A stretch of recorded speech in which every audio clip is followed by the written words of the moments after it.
voice of Merseyside, Mr. Roger Phillips. Thank you, Roger. Oops. Too much bad legs. Thank you, Robin. Lord Lieutenant, represented here by Deputy Lieutenant, Metro Mayor, Mayor of Wirral, Chief Constable, distinguished guests, ladies and gentlemen. Welcome to this really very special event. We're going to begin by hearing from the Mayor of Wirral, Councillor Brian Kelly. Brian?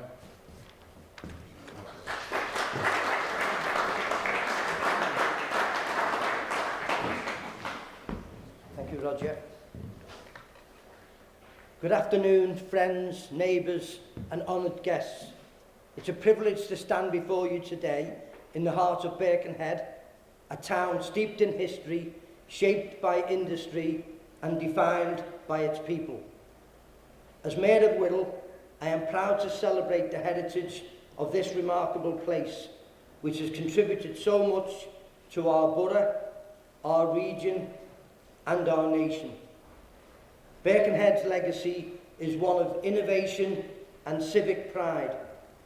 From the pioneering shipbuilding of William Laird to the creation of the Wales' first publicly funded park, Birkenhead Park, our town has long been a symbol of progress and community spirit. Birkenhead Park was designed by Joseph Paxton in 1843 and officially opened in 1847. The park itself inspired the design of New York Central Park, a testament to the global influence of our local vision. Our docks and shipyards helped build Britain's maritime strength, and our streets have echoed with the voices of generations who have worked hard, built families and shaped communities. Birkenhead has always been a place of resilience, where working class pride meets cultural richness. By 1833, one side of Hamilton Square was being built. Its 63 Grade 1 listed buildings, making it the largest group of such listed buildings outside of London. From the grandeur of Hamilton Square to the creativity of our art scene, our town continues to evolve while at the same time honouring its roots. In 1860, Birkenhead started the first street tramway in Britain. In 1908, Robert Baden-Powell launched the Scout movement in Birkenhead. And as Robin has already referred to, as we gather to celebrate today, we must also pause to reflect on a deeply painful moment. Just this week, on Yom Kippur, the holiest day in the Jewish calendar, a dreadful act of violence occurred outside the Heaton Park Hebrew congregation in Manchester. Lives were lost, families shattered, and a community left grieving. On behalf of Wirral Council and all the people of Birkenhead, I extend our heartfelt condolences to the families affected and to the Jewish community across Greater Manchester and the whole of the UK. We stand with you in sorrow, in solidarity and in strength. This was not only an attack on individuals, it was an attack on the values that we all hold dear: peace, tolerance and unity. Birkenhead has long been enriched by its Jewish residents. We remember with pride Arnold Bloom JP, who served as Mayor of Birkenhead from 1907 to 1908. He was the first and only known Jewish member of our town, and his leadership remains a powerful symbol of inclusion and public service. We also honour Lord Cohen of Birkenhead, born Henry Cohen in 1900. A distinguished physician, lecturer and public servant, Lord Cohen was a towering figure in British medicine. He served as president of the British Medical Association, the General Medical Council, and the Royal Society of Medicine. He was Chancellor of Hull University and deeply involved in the Jewish community life, supporting institutions such as the Hebrew University, the Weizmann Institute, and Magen David Adom in Israel. Knighted in 1949 and made a peer in 1956, he was appointed a Companion of Honour in 1974 for his extraordinary service to medicine. Jewish heritage also touches our maritime story. At Bramley-Moore Dock, which is now the site of Everton's magnificent stadium, Jewish merchants played a vital role in Liverpool's development. I understand that Everton are actually playing there this afternoon as I speak. In 1907, William Ralph, or better known as Dixie Dean, was born in Laird Street, Birkenhead. Dixie Dean scored a record 60 league goals in Everton's League Championship season of 1927-28.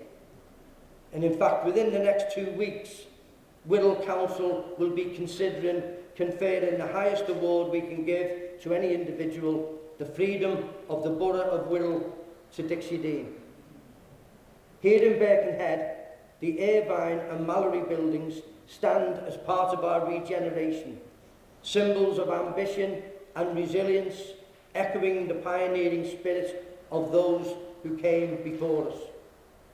Birkenhead's shipbuilding legacy also reaches across the globe. In 1866, the Laird brothers built the ironclad warship Huascar for the Peruvian Navy, a vessel that became legendary in South America and remains a symbol of national pride in Peru. This historic connection has blossomed into a warm and enduring friendship. Every year, Whittle proudly hosts the Peruvian Navy for Angamos Day, commemorating Admiral Miguel Grau, the Peruvian of the millennium, whose courage and honour continue to aspire. Just last month, we welcomed the BAP Union, one of the world's most magnificent, spectacular tall ships, to Liverpool's Pier Head. This magnificent vessel, crewed by Peruvian naval cadets, sailed 9,000 miles to honour the legacy forged in our shipyards and to strengthen the bonds between our communities. The visit was a powerful reminder of how Birkenhead's craftsmanship and spirit have reached far beyond our shores. As we reflect on the contributions, let us also reaffirm our commitment to embracing all faiths, cultures and backgrounds. Diversity is not a challenge, it is our strength. In Whittle, we strive to be a place where everyone feels welcome, safe and valued. Whether you worship in a synagogue, a church, a mosque or none at all, you are part of the community and your story matters. Let us teach our children not only the history of Birkenhead, but the importance of compassion and understanding. Let us honour those we have lost by living with courage and kindness. And let us continue to build a Whittle that reflects the very best of who we are: resilient, inclusive and united. Thank you very much.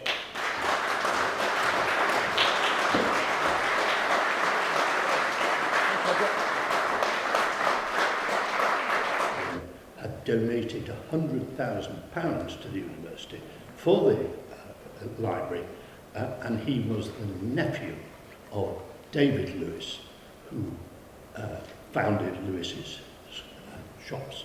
So that's where the money came from. So it was a difficult start, but I entered the medical school in 1959 in the autumn. And I'm wearing the original tie from 1959. You can't get slender ties like this. So slender that in fact I've not managed to spill any soup or anything down it. But ordinarily I don't wear it. But I put it on especially today to reflect back to those years. Now the first 5 terms at university as a medical student takes you into the pre-clinical setup. It's called second MB. So we had no knowledge really of what was happening to the real world, to hospitals and to the staff within it. So I had no hint in those first 1 3/4 years about Lord Cohen at all. But we then went into firms and we went for teaching on the wards. And there were 2 main sets in the Liverpool Royal Infirmary, Cohen and Sutton, one set, and Wynne-Jones and Robertson were another set. And we'd hear stories about what went on. We'd hear stories from the junior doctors saying, "You'll never guess what Lord Cohen's diagnosed this week." And it would suddenly be some remote syndrome, Osler-Weber-Rondeau syndrome, something absolutely crazy sounding like that. We also heard how brilliant he was, but how strict he was. And there was a chap in Liverpool working at the time who'd come up from London to work with Lord Cohen to pick up his skills. And this chap was called Maurice Papworth. And Maurice Papworth made a diagnosis on over one of Lord Cohen's patients that Lord Cohen had missed. Now, he thanked him very much for doing it, but it was quite clear to Lord Cohen that he and Papworth couldn't exist together. So he sat him down in his office and he said to him, and Robin was asking me about whether we had a record of his voice. We don't, but I could do an imitation here, because he said, "Papworth," just like that, "Papworth, there isn't room for you now in this city, and I intend to stay."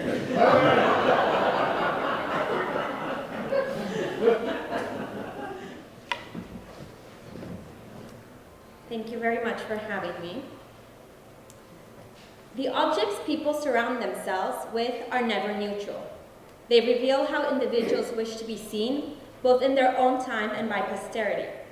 To study a collection is to study the collector, and Lord Cohen's silver collection offers us insight into his interest and the legacy he intended to leave.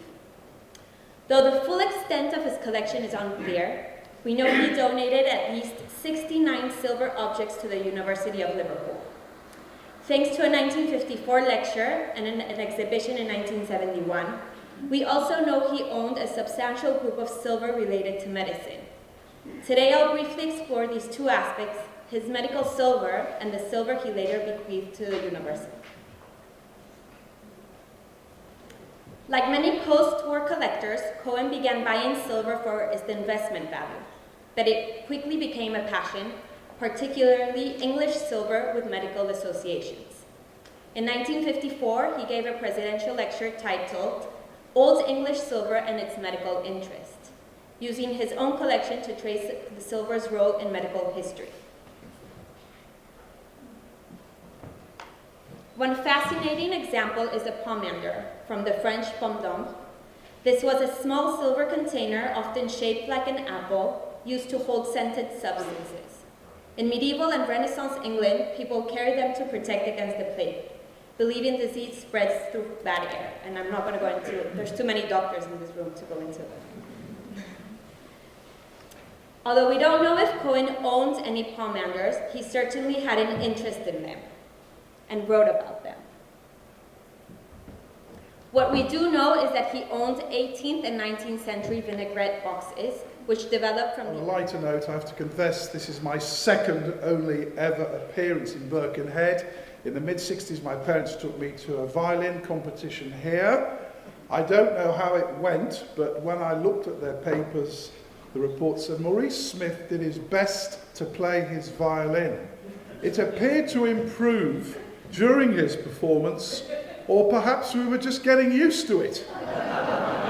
So this is, I suspect, my second and last appearance. Now, whatever you've heard about Henry Cohen and whatever has been written about him, one feature is never under discussion. Lord Henry Cohen, Professor of Medicine, was a diagnostic genius. I use that word without any chance of being criticised, and I will shortly give you 3 examples. He was, I suspect, the Einstein of medicine, the Beethoven, the Mozart, the Shakespeare, it doesn't matter, but he was known nationally for this, despite the talent of medicine in places like Leeds, Manchester, Birmingham, Cardiff. My own uncle, the late Ephraim Smith, travelled over the Lancashire moors, the Yorkshire moors, in the winter to see Professor Cohen in Rodney Street, a journey that took him 4 hours there and 4 hours back. Of course, the diagnosis was correct, and we always refer to this in the family as Liverpool 1, Leeds United 0. If you were rich and famous and aristocratic and politically well connected in this country during his period of practice, you could not fall seriously ill or die unless you had seen Henry Cohen. People came to him, he went to them. 3 important examples. We've heard mention of Aneurin Bevan. Aneurin Bevan had a friend who was dying, an ex-coal miner in Wales. Aneurin Bevan was very upset about this. The patient had been told categorically by the physicians in Cardiff, you are dying of stomach cancer. Aneurin Bevan wouldn't have it, brought Henry Cohen down to London to see his friend. Henry Cohen examined the patient, having spoken to him, and told him, you're not dying of stomach cancer, you're dying of pernicious anemia, you will have to have liver injections for a long time. Of course, he got better.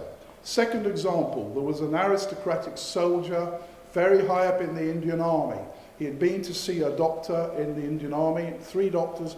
He had a nobly large liver. This, as the doctors here will tell you, is usually deemed to be an advanced metastatic disease of the liver, which regrettably is often terminal. The man came over on the boat, stopped eating, wasted away, but however, his family sent him to see Professor Henry Cohen, who spoke to him, examined him and said, you do not have cancer of the liver, you have a disease called hydatid disease of the liver, not too rare in Wales. Your knobbly liver will not get any worse. Go away, start eating. The man ate and lived a normal life expectancy. The third example took place in his teaching role. In the Royal Liverpool Infirmary, and I and many of the other doctors who went through Liverpool Medical School would be subjected to presenting patients at the Friday afternoon circus. This was slightly competitive in that the 3 consultants, whose names you've heard, would often compete to get the diagnosis more quickly. But in fact, on one occasion, the registrar said, Professor Cohen and colleagues, Professor Cohen, you have seen this patient before. He has a peripheral neuropathy, i.e. damaged nerves. The man came in and Cohen stood up and said, the diagnosis is leprosy. Complete bemusement. How did you work that out, Professor Cohen? It is very simple. I never forget any patient I've ever seen. The only disease that changes a patient's face and gives them a peripheral neuropathy is leprosy. Complete applause. He was, of course, correct. We have a video of Andrew Sigmund, who's here at the moment, giving a special, very special present.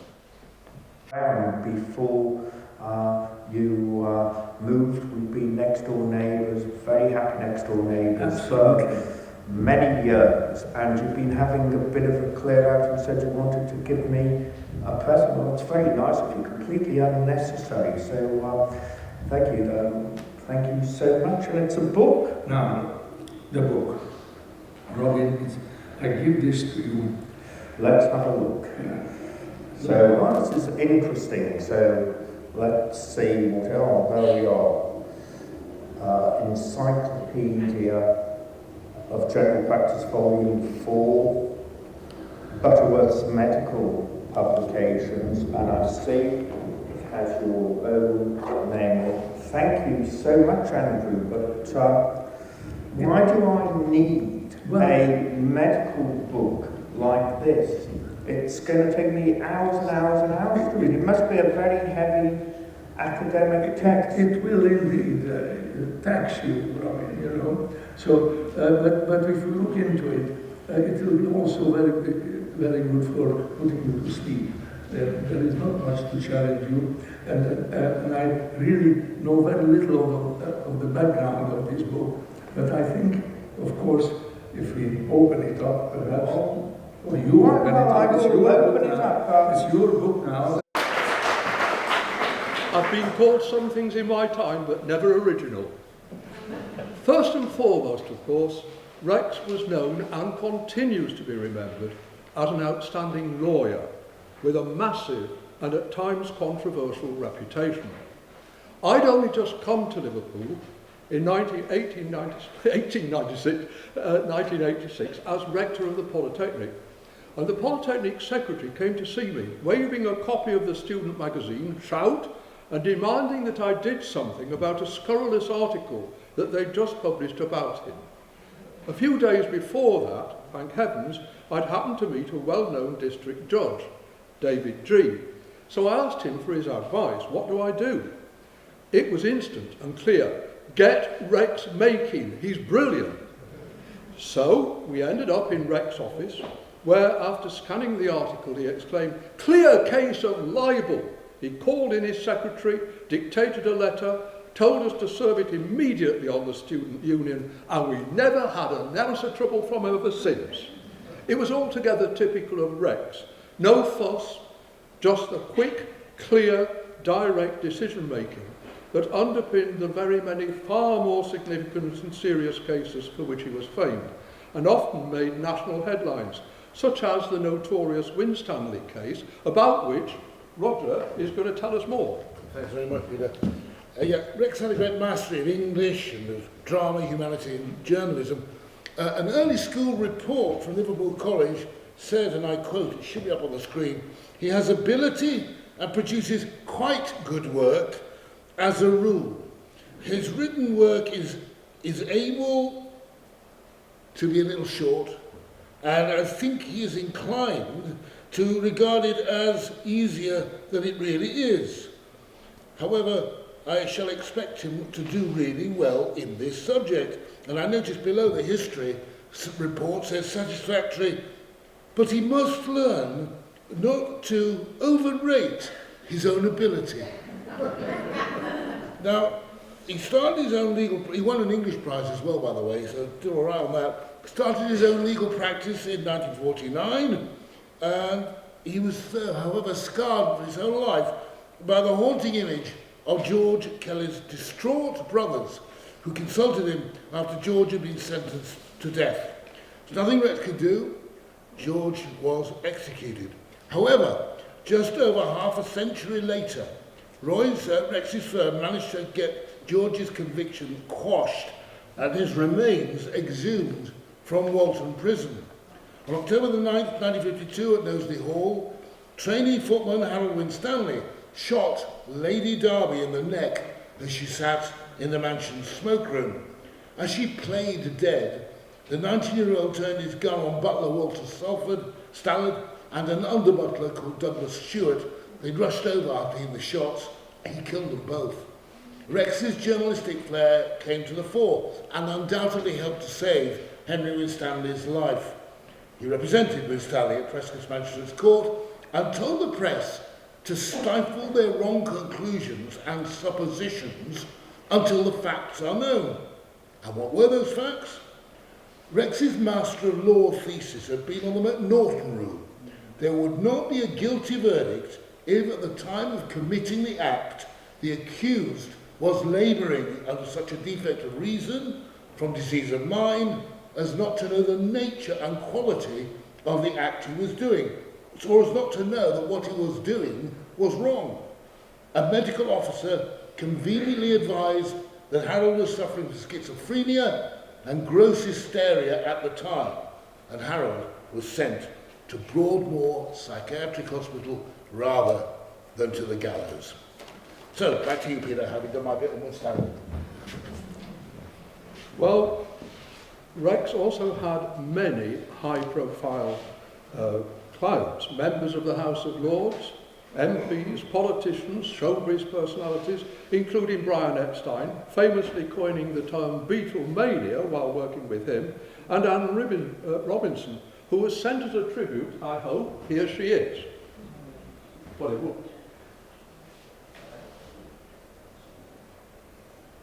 She's very quiet, Anne Robinson, have you noticed? She's never this quiet. No? Well, let's carry on with that. Yeah, we'll carry on then. What was she going to say? She was really going to say how she'd been really helped by Rex in so many cases, particularly once when trying to get a pay rise out of Robert Maxwell. And Rex said, just send him a bill and they'll pay. But she really is a great close friend of Rex and has done so many works with him. But he may well have been, as the Liverpool Echo once described him, a fiery, fearsome, formidable and ferocious lawyer in cases like Anne Robinson's, but his chief pride wasn't in that. It was in representing the legions of ordinary men and women who, like me and the Polytechnic Secretary, benefited enormously from his wise counsel. And yet, he really didn't want to be a lawyer. He wanted to go into journalism, but his father wouldn't let him. Perhaps it's not surprising that this yearning never left him, and he found ways of using his journalistic skills alongside his legal career. His weekly Echo column, Making His Point, remember it, became a must-read in which, as Joe Riley, the paper's arts editor, put it, he made thousands of centimetres of often acerbic comments.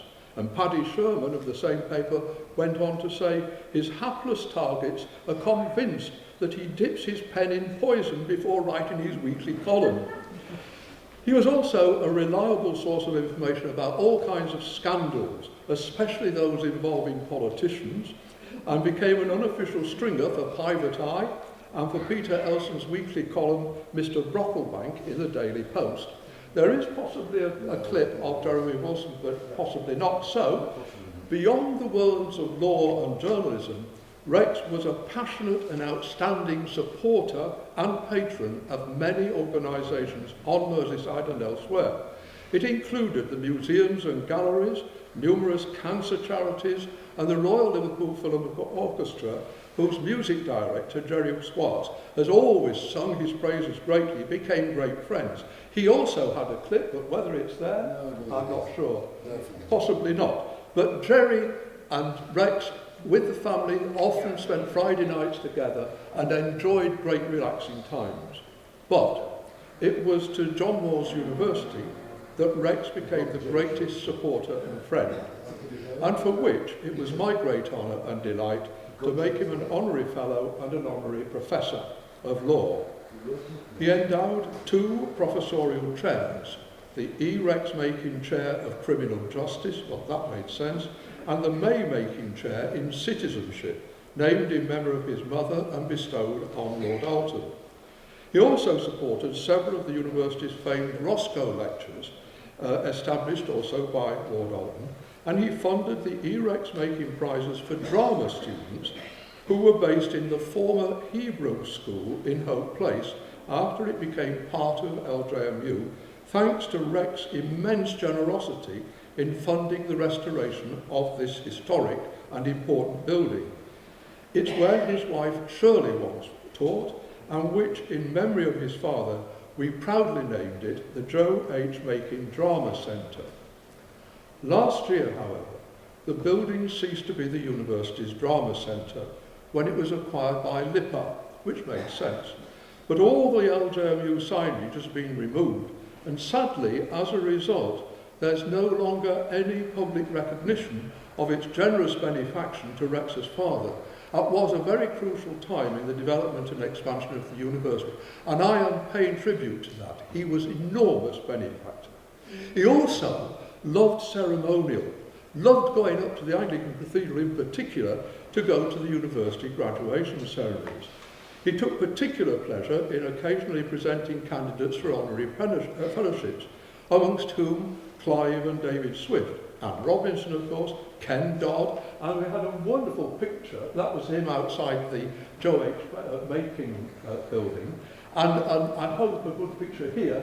The only time Rex has been seen with a Tixin stick. See? On the left there.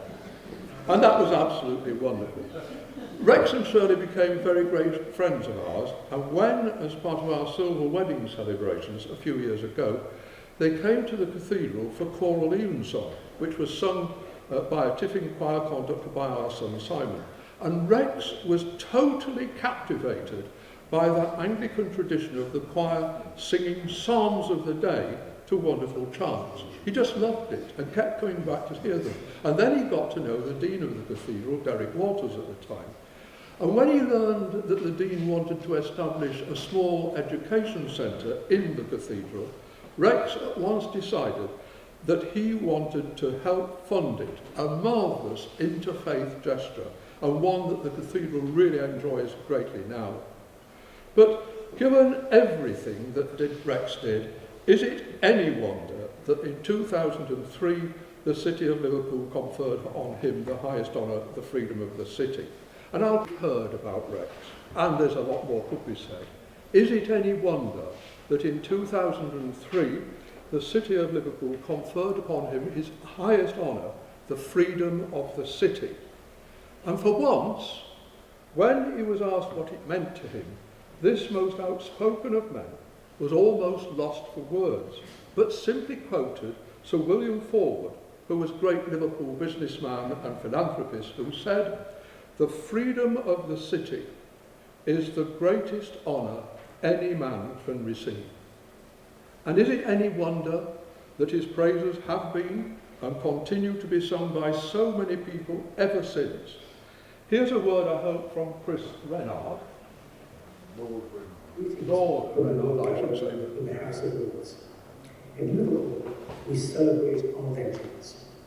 Rex Makin was not just a legal legend in the city, he was a great Liverpudlian who mingled and worked with many of the city's greats. Students of Beatle history will know of his crucial role in the early days of the Beatles, working with Brian Epstein, and how he gave the name to Beatlemania. Rex was a fighter for justice for the well-known and the less well-known. He was a generous man. When Shirley was working at the blind school in Wavertree, gifts would suddenly arrive when the school needed something, but there was no fuss about any of this. He and his firm were kind to me and others when we were fighting the Liverpool militants in the 1980s. Many of us across Liverpool will never forget his brilliant support, effective advocacy, and personal kindnesses. Chris Renard.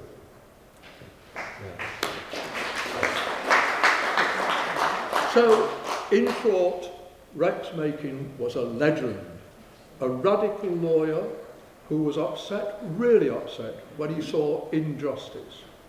As he himself said on the eve of that conferment, when he was interviewed by the Liverpool Echo, the Echo had the headline, "True Champion of a Great City."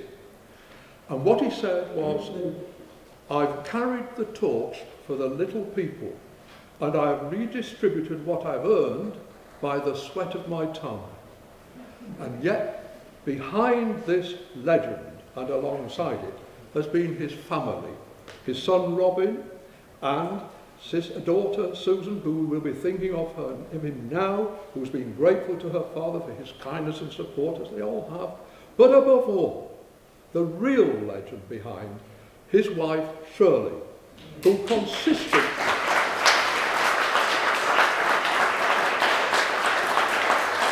Shirley, as you all know, and you've just said it really, consistently supported, encouraged, and no doubt tried occasionally to challenge and question him. Probably not got very far. But Shirley, as we remember and give thanks for the legend of Rex, we remember you too, and enthusiastically sing your praises.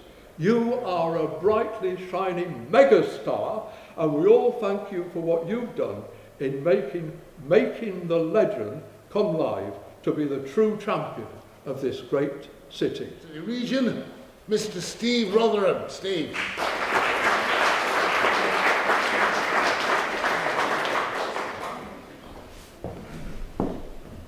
Thanks, Roger. I'm already going off script because don't we miss the mellifluous tones of Roger Phillips on our radio? I mean, I was talking to Ziggy before and Carol, and if you hear the phone in now on Radio Merseyside, it's not quite what it used to be. It's more of a moaning than a phone-in. And we're not certain that even your patience would be able to stretch with some of the idiots that get on there. I've got two things to do, if that's okay. First of all is just to tell you a little bit about this fantastic building that we're in, the Williamson. And where's Alison? Oh, she's right at the back. Ali will probably tell you more about it later. I think Alison is more enamoured with this building than the Louvre or anywhere else. She just thinks it's the best building in the world. It has got an exhibition on, which opens on Thursday, so you can have a sneak peek, I'm told. And if anybody then wants to buy any of the things for sale, then the gallery will be able to facilitate that. Again, I've just got a couple of things to say before I give my recollections of something that Rex passed on to me, some words of wisdom. But first of all, I got to know him sort of as a councillor in Liverpool before I became an MP. And if anybody watches LFC TV, I'm a Liverpool fan, if anyone watches LFC TV, what they used to do in something called the boot room is to attract the managers from the other teams in and give them a few bottles of stout, and then they would tell you all the things about the team that they were playing, and they'd take all of that information, they'd suck it all up, and they'd use that then as, you know, in their armoury to get even better results the next time. And I know Rex wasn't a Liverpool fan or a football fan, but I think he'd learned this because there are some politicians here who will test. I think Eddie Klein was here before. He used to ask you to go into the office. And so if you're in town, you go in the office, and he'd start by very cordially just talking to you about stuff, and then it'd get deeper and deeper into the politics. I think he was fascinated by the politics, not just of the city, but what was happening in Westminster. He was fascinated by the gossip of stuff that was going down there. And I think he used to ask me really innocent questions, which I'm sure then he used when he had somebody from an opposition party in, to use that as bait to try and get more information from those people. He had a network of people and of intelligence on people that was second to none. I think the one job that he might have been more adept at was a spy. I think he would have made a really good spy. And so my couple of things are that Shirley and Rex invited us to their home for a meal, and Shirley cooked, and she really did cook. She didn't get anybody, she cooked the meal. It was a lovely meal. And then he said, we'll just go to the conservatory. I thought, you know, a little tiny add-on to the back of the house somewhere, and he took us into this room with the most wonderful plants and flowers, and it was all gorgeous, but it was about the size of this. I'm not sure it is the size of this, Shirley, but it was a huge, great big area. And then he told me all about these plants. I'm fascinated by gardening. He told me about all these things that I could do. And we've got a spider plant, and that's about all we've got in ours. But it's still alive. But I always think about, every time that we do something in the garden, about this wonderful array of beautiful colours and wonderful plants. I just want to finish by saying what Robin's asked me to say is, the other side of Rex was that he was very, very generous, very generous. And when I was both a councillor in Fazakerley Ward and then as the MP for Liverpool Walton, he wanted us to do something on Rice Lane, the Jewish cemetery in Rice Lane, and he put his own money into that. We got the council involved and everything. The thing about not having wrecks around or more wrecks makings is that whilst we did bring those graveyards up to an acceptable standard, is that if you don't have somebody continuously there providing with the funding, it goes back to what it was when you first intervened. And that's the state that we're in now. There are a number of Jewish cemeteries across Liverpool and the city region that really do need some support, some funding, some investment, some upkeep, and hopefully something might happen to try to see whether collectively we could do something about that. And then the last one was there was a kosher butcher's in Pembury Place, which was Galkoff's, and had this wonderful green tiles on the outside of it, and he was very concerned about they were going to potentially demolish the buildings, or certainly they were going to refurbish them. I think we actually got them grade 1 listed in 2007. But that frontage, that facade, is in the Museum of Liverpool, and I know that because on Tuesday night I had a reception there during the Labour Party conference, and it's these beautiful green tiles, and it's because of people like Rex that we've been able to preserve much of our heritage.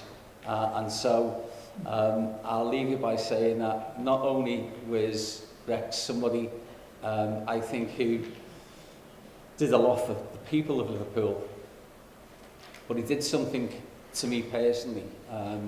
When I spoke to him about the Hillsborough disaster, and I'm not going to go into the details, but I was at Hillsborough on the day, so I knew what I'd seen with my own eyes, and he gave me some advice about fighting to try and get to the truth and justice.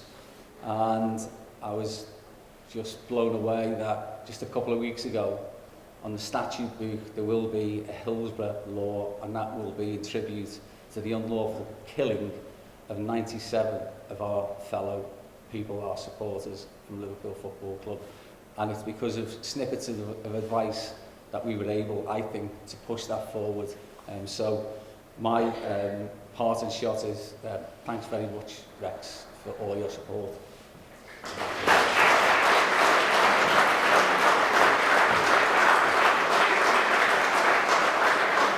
Thanks very much. Just a quick word about his generosity. I can't remember what, my car had broken down or something, and I was stuck. And I was waiting at the bottom of our drive, which is on, in Sutton Park.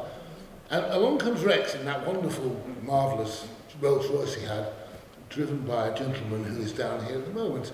And he gave me a lift, and he did that for like a week. I needed to get into town. I was waiting for my little bus that comes and tootles around Sutton Park. He just stopped and allowed me to go. And he still let me argue with him and row with him, even if he'd been nice to me. Anyhow, what are we up to next? I know, a lovely video. You've heard from Norman Sellard already. There's a very short video for him next. I hope. Because the service hadn't started yet, and I came in and walked over to him and said, "How are you?"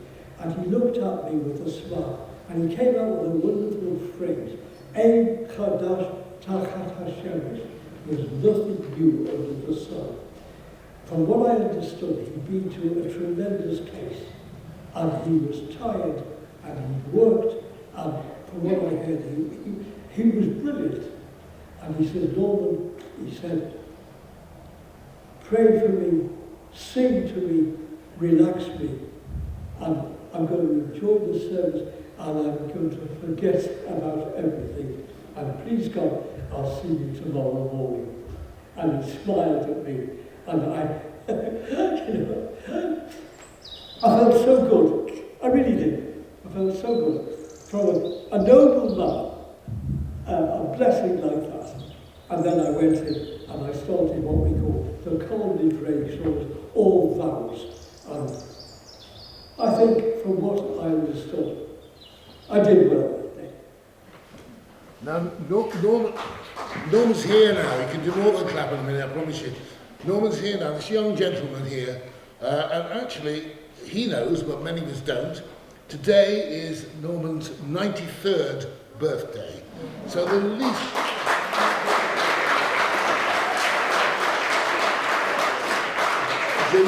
we can do is to celebrate it in the right fashion. So, happy birthday to you. Happy birthday to you. Happy birthday, dear Norman. Happy birthday to you.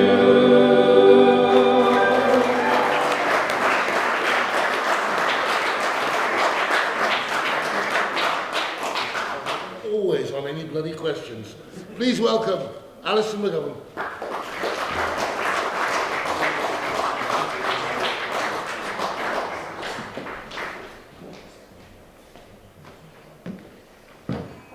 Thanks, Roger, and it's so lovely to be with you all today. It's been a really, really wonderful event this afternoon, and I must just say one thing before I begin, which is just to thank everybody at the Williamson who've helped supported this event. Steve's right, I do love the Williamson probably more than the Louvre. I mean, probably more than the Louvre and the Pompidou Centre put together, and that's because of all the art galleries, this one has the most amazing works of art and also is open to its community. And these works of art that you see around you this is the Williamson Open. And they've all been created by citizens of the borough of Wirral, and they bring together their art, and one will be declared the winner. Now, there are many artistic prizes around the world, but none more important to me than the Williamson Open. I think it gives the Turner Prize a run for its money, so do have a look as you're here this afternoon. Now, this event, this fantastic event, was designed by Robin Makin, who's put it together brilliantly.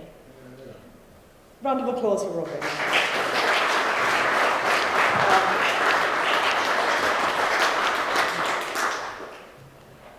Robin wanted to create an event where we could all come together to learn about the Jewish history of Birkenhead.